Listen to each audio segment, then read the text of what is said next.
অভিযোগ মেয়েদের উপরই পড়ে, ছেলেরা কি কিছু করে না এটা নয়, সবারই কম বেশি দোষ আছে।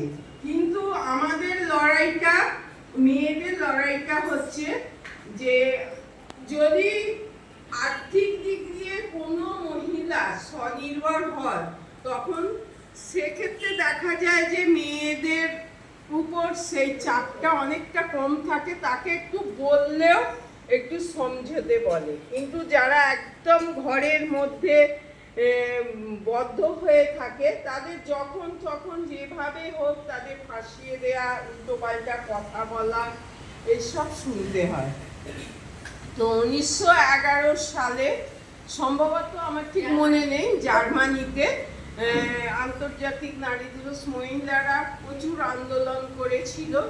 যে এর আন্দোলনের প্রথম উদ্দেশ্য ছিল যে মেয়েদের এবং ছেলেদের যে রোজগারের টাকাটা